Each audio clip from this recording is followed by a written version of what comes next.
Le Niger fait la fierté de l'Afrique.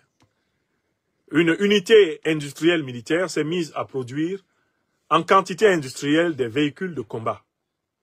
Les véhicules de combat conçus, préparés, montés, fabriqués, produits, mis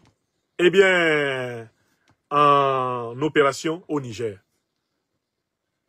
Une industrie militaire endogène, made in Niger, a commencé à fonctionner. Les premiers fleurons de cette industrie sont sortis. Le Niger va être bientôt capable de fabriquer tous ces véhicules militaires. Et il va être capable de fabriquer toute une gamme de véhicules de transport extrêmement adaptés aux conditions du Sahel. Le Niger est en train de s'approprier ainsi plus amplement l'industrie automobile. Vous pourriez dire, qu'est-ce qu'il y a d'extraordinaire là-dedans? Le Burkina Faso l'avait déjà fait, le Nigeria le faisait déjà, l'Afrique du Sud le faisait déjà. Non, je voudrais vous faire remarquer que cela est possible parce qu'il y a eu un changement particulier à la tête de l'État du Niger. Et c'est pour ce changement que nous nous battons dans tous les États anciennement colonies françaises ou territoires sous tutelle française. Est-ce que vous savez lequel des changements a eu lieu à la tête de l'État du Niger et qui a permis cette capacité d'investissement, cette capacité de création de richesse? Vous ne pouvez pas le savoir si vous ne savez pas comment on faisait pour investir au Niger avant l'arrivée du président Abdourahmane Tchani. Pour investir au Niger, avant l'arrivée du président Abdourahmane Tchani, on devait aller chercher des lignes de crédit au niveau de la Banque centrale des États de l'Afrique de l'Ouest. Or, la Banque centrale des États de l'Afrique de l'Ouest est une succursale de la Banque de France. Donc, en fait, pour investir au Niger, il fallait aller chercher des crédits auprès de la Banque de France. C'est donc l'autorité tutélaire française qui décidait d'accorder une certaine création monétaire à un État comme celui du Niger, à condition que celui-ci présente le projet pour lequel il souhaitait bénéficier d'une ligne de financement, ce qu'on a appelé l'aide au développement. Or, quand un État africain de la zone CFA présentait un projet de création d'industrie militaire, ce projet était retoqué à Paris. On disait, ah non, pas question, c'est très dangereux pour la paix sociale dans votre pays. Hein. On ne peut pas accepter ça, diantre. Hein. Ça perd l'hypopète. Hein. Ah non, non, non, non, non. Mais c'est très inquiétant, ce sont des perspectives inquiétantes pour votre pays. Vous ne pouvez pas vouloir investir 30 à 40 milliards de francs CFA dans la mise en place d'une unité de création de véhicules militaires, alors que des gens meurent de faim, alors que l'analphabétisme frappe 70% de la population dans certaines régions du Nord. Vous ne pouvez pas. Alors, vous n'avez même pas construit suffisamment de dispensaires. Mais c'est juste incroyable. On ne peut pas vous accorder cette ligne. Si on doit vous accorder 40 milliards de francs CFA, c'est à condition que ce soit pour les programmes d'éducation aux questions du genre, les libertés sexuelles, c'est pour travailler sur l'alphabétisation, sur la bonne gouvernance, ça va être pour travailler sur la démocratie, ça va être pour remplir les critères de Bretton Woods, les conditionnalités, et atteindre les objectifs du millénium. Hein? Tu demandes 40 milliards de francs CFA pour construire une unité de fabrique de véhicules de transport militaire. On te multiplie les conditions. Quand tu sors de là-bas, ta tête est grosse comme ça. Tu dis, hein? C'est toujours pour 40 milliards de francs CFA que je dois remplir toutes ces formalités. Quand on te donne la liste des formalités, le cahier des formalités, on appelle ça le cahier de charge. Il a 250 pages. Wow! Être ministre chargé du développement dans une république néocolonisée par la France, wallahi, c'était difficile. Tu viens à Paris négocier une ligne budgétaire de 40 milliards de francs CFA. On te donne un cahier de charge de 200 pages. On dit, va préparer toutes ces pièces et reviens nous voir. Et on fait exprès. On met des pièces que tu n'auras jamais. Quand tu viens, on dit que le dossier n'est pas complet. Donc, en fait, quand tu devais monter un projet de développement avec un financement par création monétaire de la Banque centrale, tu pouvais atteindre facilement 2 mandats sans avoir eu le décaissement de ce projet. Et on pouvait te lancer dans des miettes du genre 1 milliard de CFA, 2 milliards de CFA. Et on rigole en disant, on a fait des efforts. Hein. C'est quand même pratiquement 10 millions d'euros. Attention quand même. Hein. Alors, il faut en faire un usage Il faut en faire un usage vraiment très parcimonieux. Hein. Ah non, non, non. Vous savez, nous sommes très à cheval sur les conditions budgétaires et la... Ah, il y a des gens qui ont été ministres en Afrique pour rien, qui auraient dû refuser qu'on les nomme ministres. Parce que si on te nomme ministre, pour aller négocier des crédits qui ne te sont jamais accordés, pour réaliser des projets de développement qui ne sont jamais financés, tu es ministre pourquoi? Tu n'es pas ministre, tu es un sinistre. Vous avez compris? Donc, pourquoi on ne pouvait pas construire l'embryon d'une industrie militaire au Niger? Mais parce que la France l'empêchait. L'aide française au développement, les financements du FMI et de la Banque mondiale sont conditionnés par le fait qu'ils veulent t'imposer l'usage que tu vas faire de cet argent. Si tu dis, prêtez-nous 40 milliards, nous voulons créer une centrale nucléaire, ils disent non. C'est très dangereux. Vous savez, en plus, le Sahel qui est infesté par le terrorisme, ça pourrait être la source d'une catastrophe. Mais réfléchissez. Nous avons des experts qui ont travaillé sur la question, mais le Niger ne mérite pas une centrale nucléaire. Ah non! Mais c'est très grave que vous puissiez imaginer une chose pareille. Vous devez aller vers le développement durable exclusivement.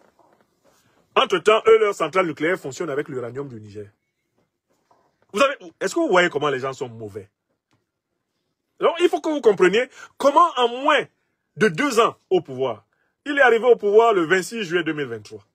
Nous ne sommes même pas encore arrivés le 26 juillet 2025.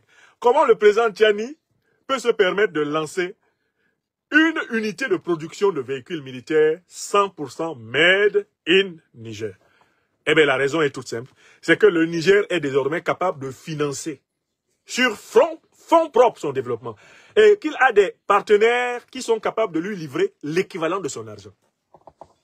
Le Niger ne passe plus par la Banque de France pour acheter ce qui est important pour son développement. Le Niger l'achète directement sur le marché mondial. Et il y a 2 façons d'acheter sur le marché mondial. Lorsque tu vends tes matières premières aux puissances étrangères, elles te payent dans les devises de leur pays. On te verse des roubles, on te verse des roupies, on te verse des yuan. N'est-ce pas? On te verse la monnaie brésilienne, là, on t'en verse. On te verse la monnaie vénézuélienne. Tu as tout ça, là. On te verse des dollars. Maintenant que tu as donc tout ça, quand toi tu veux acheter des brevets, quand tu veux acheter des pièces détachées, quand tu veux acheter des machines de fabrication de pièces détachées, est-ce que tu as besoin d'écrire un message à Paris pour faire ça? Répondez vous-même. Quand tu possèdes une abondance de réserves en devises étrangères, est-ce que tu as besoin d'écrire un courrier au gouvernement Macron pour acheter les machines-outils te permettant de commencer l'industrialisation de ton pays? Souvenez-vous, le Niger, le fameux chèque qui a rendu la France Afrique folle. Quand le Niger a engagé son projet d'exportation de son pétrole par le terminal de Sémékodji. Vous vous souvenez? Le premier chèque chinois, pratiquement 500 millions de dollars, ont été payés cash. Je dis bien cash au Niger. 500 millions de dollars. Un pays qui vient d'avoir dans ses caisses 500 millions de dollars, qu'est-ce qu'il ne peut pas acheter? Il peut acheter ce qu'il veut en Turquie, il peut acheter ce qu'il veut en Russie, il peut acheter ce qu'il veut en Iran, il peut acheter même indirectement ce qu'il veut aux États-Unis, en passant par les bons chemins, il peut l'acheter. Oui ou non? Donc, écrivez très bien que c'est parce que le Niger s'est mis à commercer en voie directe avec ses partenaires internationaux que le Niger a renfloué ses réserves en devises étrangères et peut désormais s'approvisionner sur le marché international sans passer par Paris. Ce n'était pas possible sous les chefs d'État soumis au néocolonialisme français. Voilà pourquoi tous les 15 pays africains qui avaient des chefs d'État soumis au néocolonialisme africain ne se sont jamais développés. Parce que chaque fois qu'ils soumettaient des projets de développement à leurs patrons, on disait que c'est pas bon. On disait que c'est pas le moment. On trouvait des raisons. C'était du dilatoire en permanence. Un ministre d'un pays sous l'empire du néocolonialisme français, c'est un ministron. C'est-à-dire, c'est un pantin qui ne sert presque à rien. Aucun de ses dossiers principaux n'avance. Et s'il parle trop, on demande qu'on le dégomme. Il a un côté rebelle, hein. Il faut faire attention. C'est quelqu'un qui pourrait nous amener un esprit revanchard. Hein. C'est quelqu'un... On dit, Abia, dégagez-le. On dit à Ouattara, dégagez-le. Dégagez-le. On dit à Bazoum, vous prenez ce qu'on vous donne. On ne veut pas entendre un mot. Si un de vos ministres parle, vous le dégagez. Vous avez vu comment a été traité le général Salifou Moudi. Quand il est chef d'état-major de l'armée nigérienne, il est allé au Mali, il a vu comment les Maliens combattaient efficacement les terreaux. Il revient pour expliquer ça à Bazoum. On envoie une délégation de Paris, on dit dégagez ce type-là. Dégagez-le.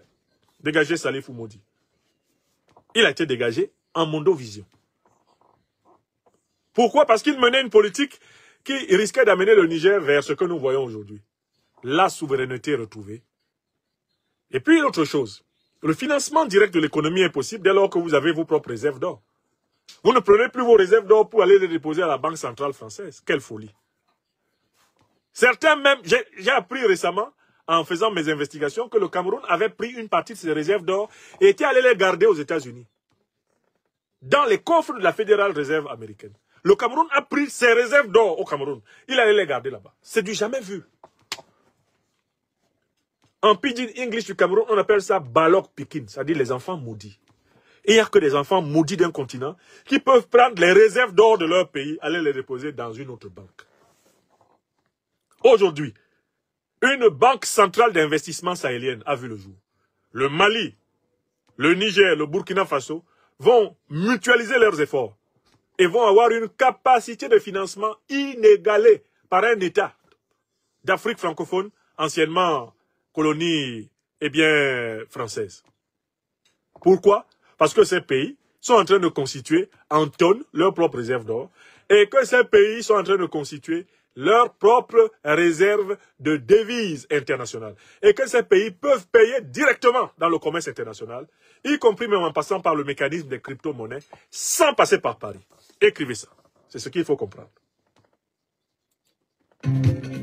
La première chose, abonnez-vous à cette page, cliquez sur le bouton s'abonner qui s'affiche juste en bas. Et la deuxième chose, cliquez sur la cloche de notification pour ne rater aucune des vidéos que je publie ici très régulièrement. Retrouvez KDV Africa sur YouTube, Facebook, TikTok.